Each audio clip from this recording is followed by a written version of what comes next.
Ayan, pupunta na naman kami sa Rastan Nora. Natapos kami naki-birthday. Ito yung sasakyan namin.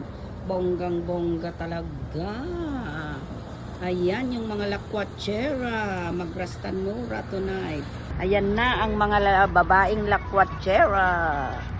Magra-Rastan Nora.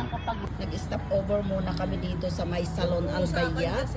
Kasi hinihintay namin yung mga kasayo namin. On the way to Rastan Nora.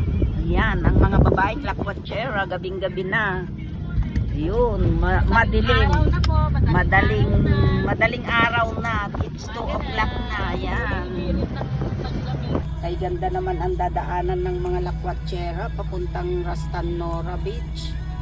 Ayan o, ang gaganda ng ilaw. At kay gwapo-gwapo ang aming driver. Puti na yung buhok mga guys. Ayan o, pwede pa dyan, mag-mine na lang kayo. Ang bilis ng sasakyan namin o. Sandali lang makarating na kami sa Rastan Nora Beach.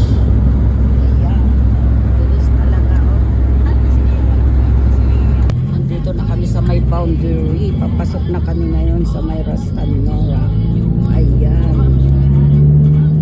Ayan, papasok na kami. Ganda ng bungad ng papasok sa Rastan Nora. Ganda yung mga ilaw nila. Yes, ang galing. Ayan, dito na sa Rastan Nora. Tingnan ninyo, kay ganda talaga ang place na ito. Dinadayo talaga ng maraming tao. Lalo na sa mga holidays. Arabs man, ibang lahi man, mga foreigner dito. Kay ganda talaga. Yan grabe, makarelax ang isip. Dito yung mga iba, dito sila nagre-relax. May mga ano pa doon. Ang daming sasakyan. Na kami sa Rastan Nora. Ayan, bababa na yung mga madam. Ayan, nandito na kami. Thank you Lord. Ayan karban. Ayan yung karga namin. Wow, thank you Lord. Nakarating na kami dito. Tingnan nyo yung paligid, madilim pa. Doon marami pang tao doon. Dito muna tayo. Oh, ba? Nagre-ready na si Abu Fadel. Ang bilis-bilis. Grabe naman nito maglatag kaagad. Wow.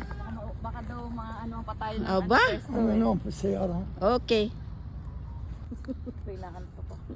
Abu Fadel, Sayaw. pwede matulog sa naman.